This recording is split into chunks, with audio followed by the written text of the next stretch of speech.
personal views and opinions expressed by our podcast guests are their own and are not legal advice or official statements by their organizations.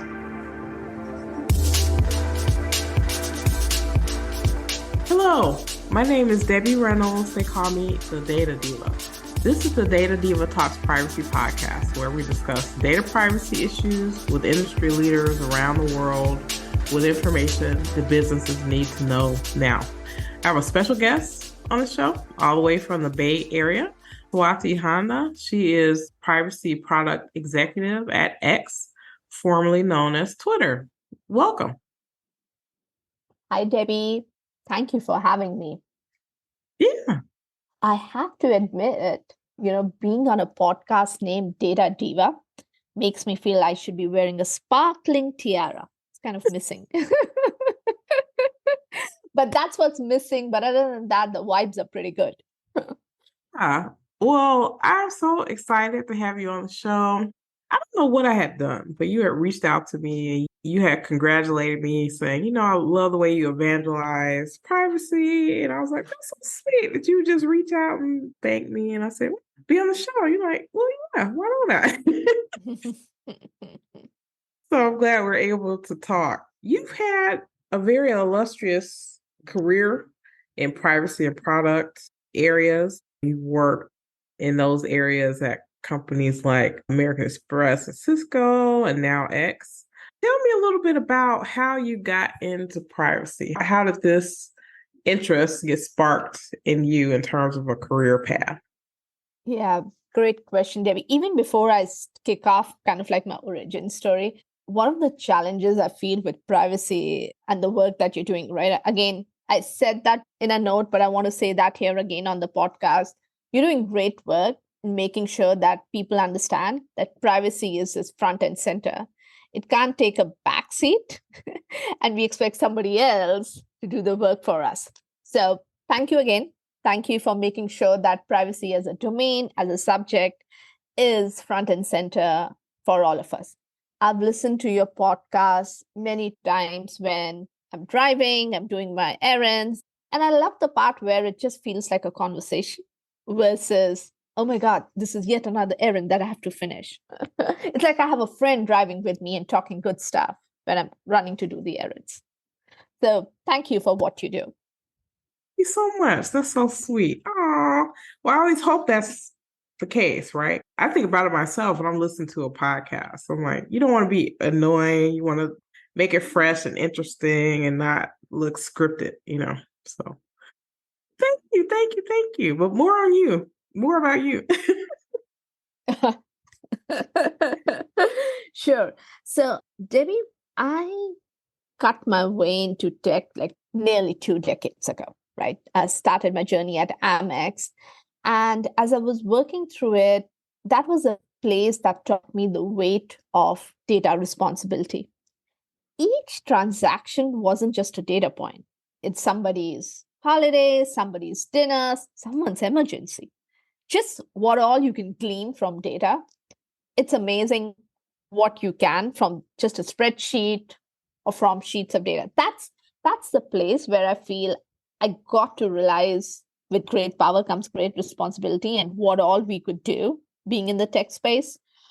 But the biggest thing that hit me while I was working was when my niece hesitated to use her Amex card, and this was years back, for dinner because she's like, oh no, there could be online fraud. And just that's one incident showed that there's so much trust that millions have for individuals working in organization. And that made sure that I remain unbroken in my mission towards data privacy. And not just this, what really got me into tech was someone really close in my family. They were a victim of identity theft. And this was back in the day. The chaos it caused for all of us, not just the person who was impacted, but everybody, the family, was eye-opening, right? So I think it felt very natural as a progression for you have a fascination for tech, and then you saw the impact it has personally. It was a natural steering into privacy. That's incredible. I think a lot of people I feel that are very passionate have a backstory like that, like a personal experience they've either been through or they've seen that gets their attention.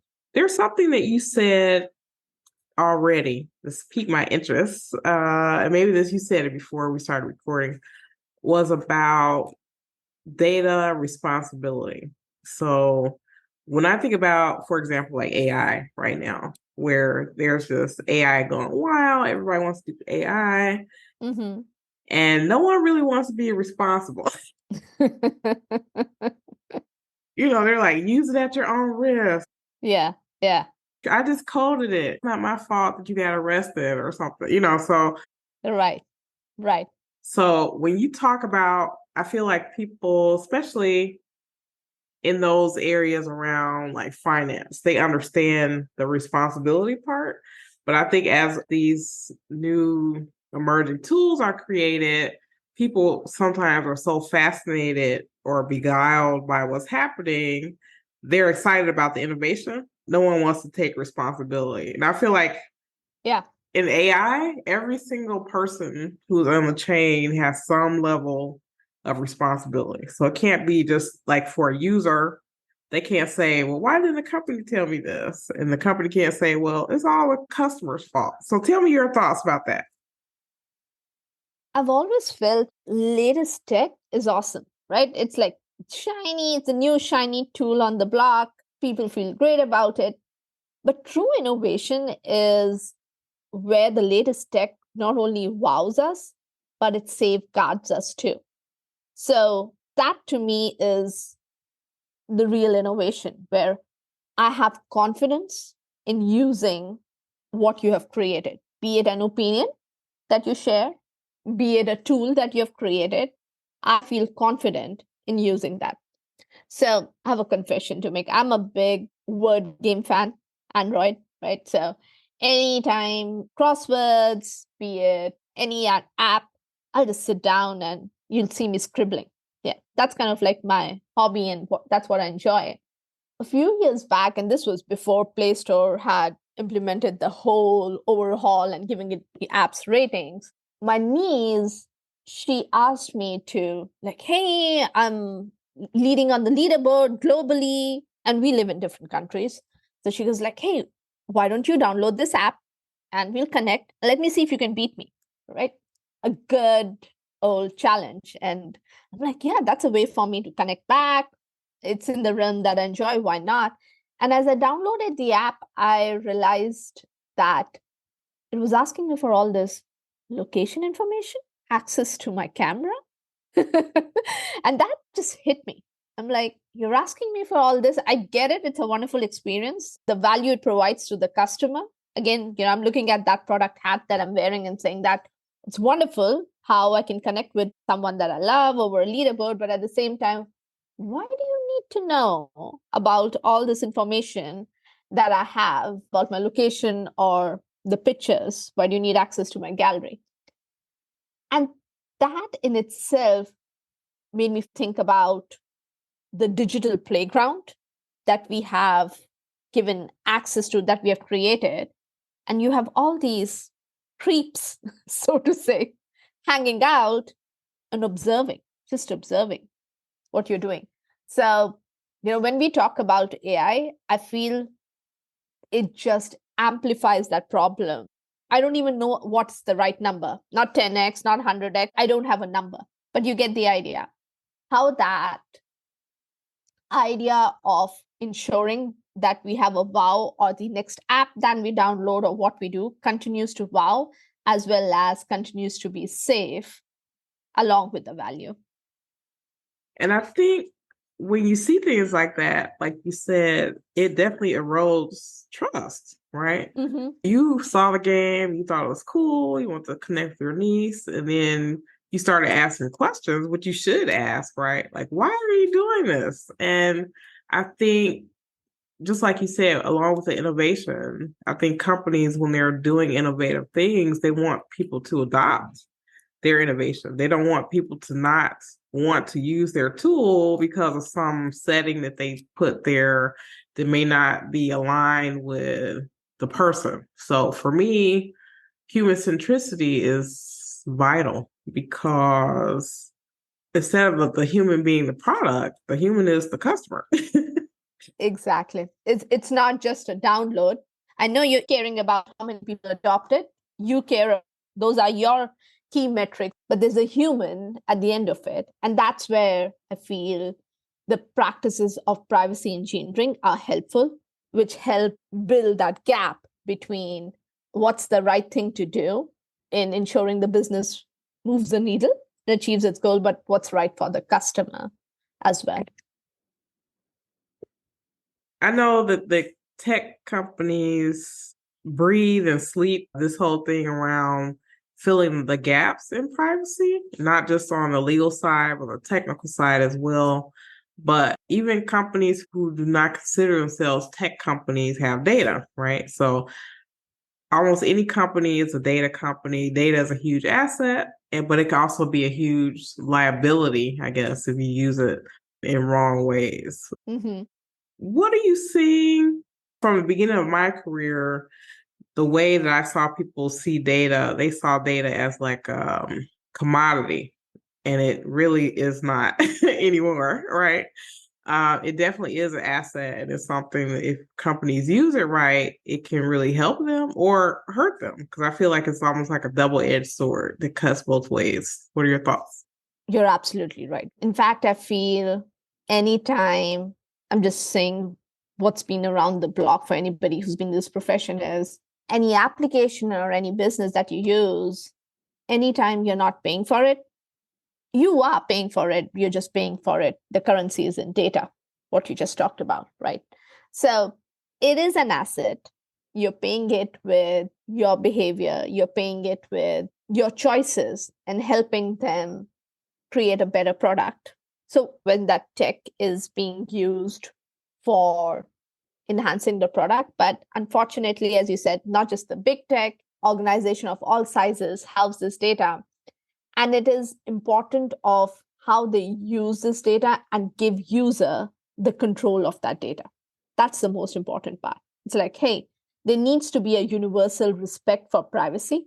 So the future should acknowledge privacy as a universal right and not as a privilege. And there needs to be transparent data practices. So organizations should be clear about how they use the data. There's the hidden dark patterns or ways to, oh yeah, I didn't know about that. Oh, did we also do that?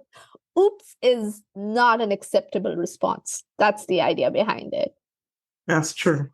And finally, the user-centric controls, right? Even the Delete Act coming together in 2026, where Californians can expect a user-friendly tool. So that's kind of like, hey, instead of a do not call list, it's kind of like a do not sell list, right? That's what it is. You have the one central place where you can go in and request all data brokers to delete.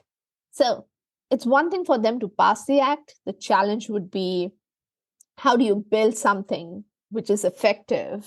So it's going to be an interesting time for organization of all sizes to keep that, again, user front and center to build something for it. Right. And the Delete Act is basically a riff off of the Do Not Call list Yeah. from in telecom, which was wildly popular. As you may imagine, you go on the list, you put your number in for 5 years, people can't call you for certain purposes, and people love that. So I think they were trying to do it within that vein. And even though I hear people kind of upset about it, I'm like, I prefer that as opposed to me going on a website, going into each data broker.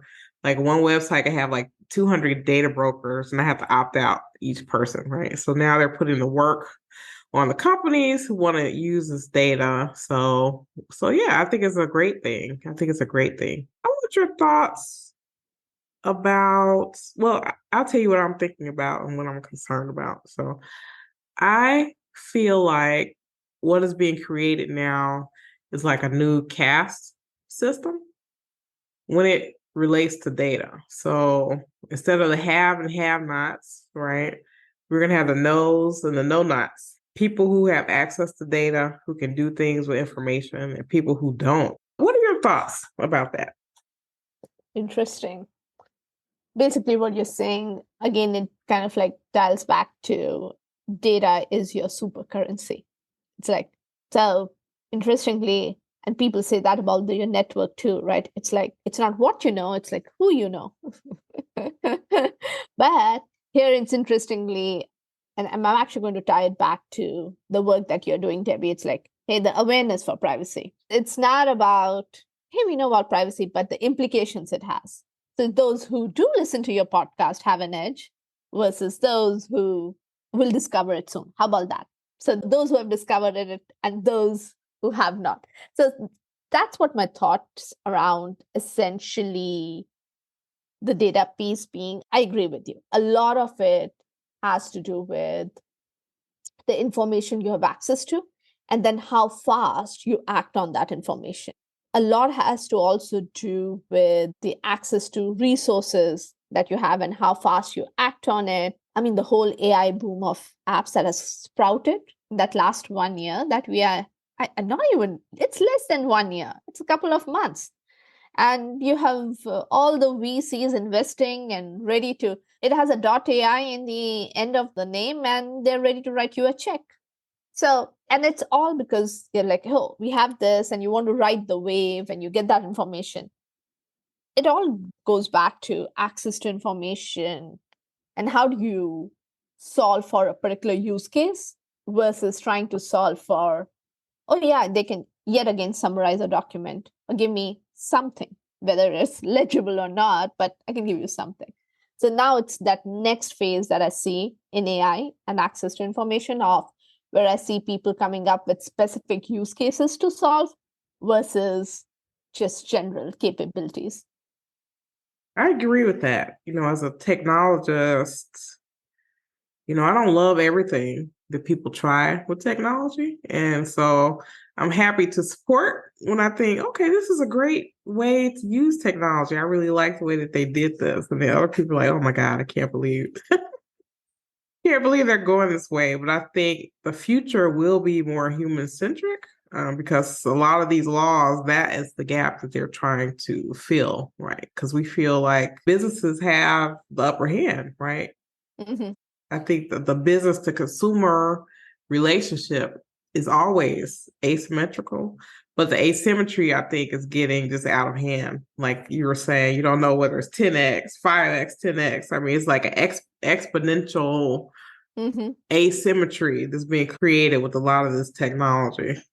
As you were speaking about it, it just made me also reflect back on, we talk about these differences and how what companies are doing to get it right. There are a lot of times when they're trying to find loopholes. They're like, hey, anonymized data, it's out of scope for GDPR. Or it's out of scope for anything, all these privacy laws. Why don't we just go ahead and implement it?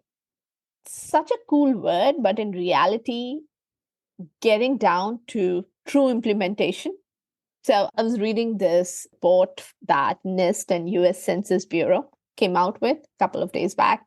And they were talking about how de-identification, right? Not even anonymization.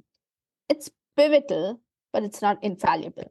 The word's thrown about a lot, but it's not perfect. And we need to acknowledge that.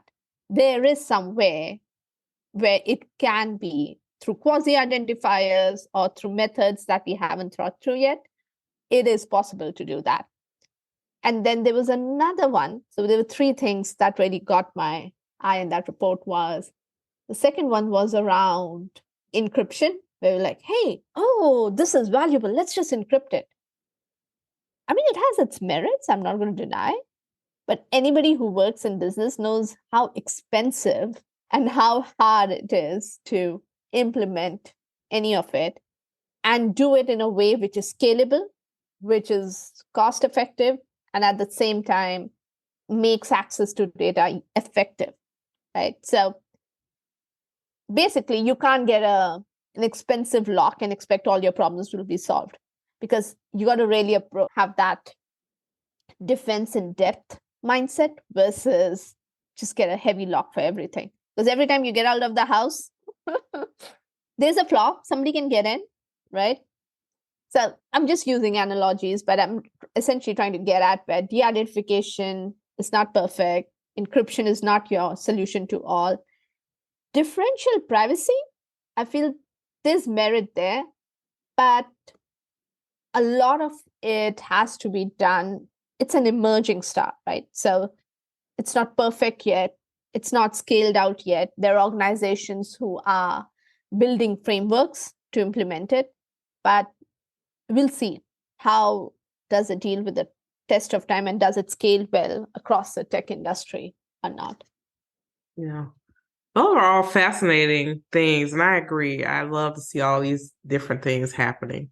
One thing that you said that just made me remember a myth that I hear, and I want your thoughts on this. It drives me bananas, which is some people think that encryption solves privacy issues. And it's like nails on the chalkboard when I hear that. What are your thoughts? It's like trying to eat soup with a butter knife. It just doesn't work, right?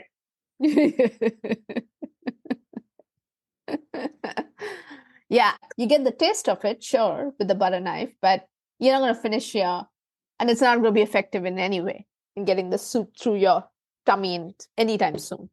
So that's how I think about the whole encryption thing. Again, encryption is one tool in your toolbox. It may be not the most effective tool for what you want to achieve in the time. Most of the time, it's the most handy tool, and it's the one that has been around for the longest, probably, and that's why people tend to gravitate towards that. But that's definitely not the first tool that you might, okay, you may pick it up, but then put it back and use the right one. That's all I'm saying. That's true. That's true. I want your thoughts on federated learning. I feel like a lot of people don't really understand this. Maybe it's just me. I feel like people have dropped things in the media around Web3 and decentralization, but they've not really explained it that well. But federated learning is a way to protect privacy because it changes the way that data gets transferred and transmitted. So tell me a little bit about that. So I find federated learning, and especially with this whole machine learning and AI wave riding, I feel it's pretty cool. There are very few organizations who have the infrastructure to implement it right now, but I'm hoping that will change soon. So federated learning for me is a decentralized approach, as you said, to machine learning, right? So traditionally, models would require collecting a whole bunch of data centrally. I need to know everything about you in order for me to train. I was hearing another podcast today where people have claims to all these proprietary work, and it's like, there's no way you haven't fed my entire novel in order to answer the questions that you're answering, right? But the way federated learning works is it's trained at the device level using local data. So only the model updates and not the raw data are sent back to the central repository. So it's kind of like personalized experience, but without compromising individual data. The best analogy that I can think of, Debbie, it's like you getting a tailored suit, but without somebody touching you and getting all your measurements. So it's like, hey, you get a custom suit, but no, like those times where, yeah, I can look at you and I can build you that custom suit, whereas instead of somebody coming in and actually taking the measurements. Minus the hassle and yet getting a customized experience based on it. So t-shirt sizes, right? Small, medium, large versus everybody taking your size every time you want to go buy clothes. Right. So that's the analogy I would draw with federated learning. It's more of an opportunity where the data still stays with you on your devices and you just get aggregated information sent back centrally to train the main model. I think the one thing that people don't understand about federated learning and the things you're talking about is that these things are made possible by the fact that mobile devices are more sophisticated in how they do computing, right? Exactly. So a lot of this data centralization that we see now with like big players having data is because a long time ago, the computing power was in those central places, right? So now we're saying we're at a place where these mobile or smartphone devices, some of the things you have in your pocket are more powerful than like these huge mainframe computers that people use at NASA in the 50s. You know what I'm saying? So Yeah. because of that, people are thinking about putting more of the compute on those mobile devices and not having to share so much data across, right? Yeah. Yeah. And not just mobile devices, even the smart devices we have at home. That's a totally different podcast on its own, coming to smart devices, but you get the idea. It's like any device, physical device, be it the smart speaker, be it the smartwatch, or the mobile device that we talk about, all of it, they're on the edge and have a lot of computing power. And they'll talk to one another at some point. Mm-hmm. Yeah. So now you're right. So I'm just waiting for that to happen. It's like, so your toaster and your thermostat will talk to each other and they'll be talking about you, Swati. Like what you're doing. They'll be like, it's a hot day. She's not gonna get toast today. Forget it. You can have a rest. That's what's gonna happen. Oh my goodness. Yeah, yeah. I want to talk a little bit about zero knowledge proofs. So people have heard of zero trust, obviously, from a cyber perspective. But tell me a little bit about zero knowledge proofs and how that can improve privacy. The beauty of zero knowledge proof is like where one party can prove to another party that something's true without a specific statement. So it's kind of like it's a cryptographic method, right? For on-chain reactions, but you do not need to reveal the hidden information. Yet another form of privacy enhancing tech. So they work well when you can convince the verifier that they have correctly executed on a secret data. So the whole idea is you're not revealing a whole bunch of information. So it keeps the customer in focus where they're not revealing private information. And that's where I see the relevance with privacy. In fact, even in crypto, a lot of the new crypto tech that's coming in place, they're ensuring and they're leaning a lot on zero knowledge. So for me, it's a fantastic tool in your kit, right? As we were talking about, encryption is not your only tool that you have. This is one of those where I will pick up in order to ensure that privacy is ensured for the end user in my tech. Wonderful. Well, what's happening in the world right now in privacy or data that concerns you? Like something you see, you're like, oh, wow, like I don't like the way this is going, or it just concerns you. My top three would be lack of control as an end user, all this fantastic tech around facial recognition, and finally, privacy around kids and young adults. So, just making sure that the choices that we make, and especially the last one, right? The one around privacy of young adults who think they can make all the decisions, but perhaps there's an opportunity for education as guardians, as parents, and what we can do through the apps that we don't just assume. We talked about that, right? The parental controls and all the tech in our school. Yeah, I want to talk a little bit more. It's fantastic that we have access to this tech and we get to know all of things. But instead of just say, I agree, most of the time, there are waivers and addendums that you can sign for not using the information widely. So you can ensure you can still protect.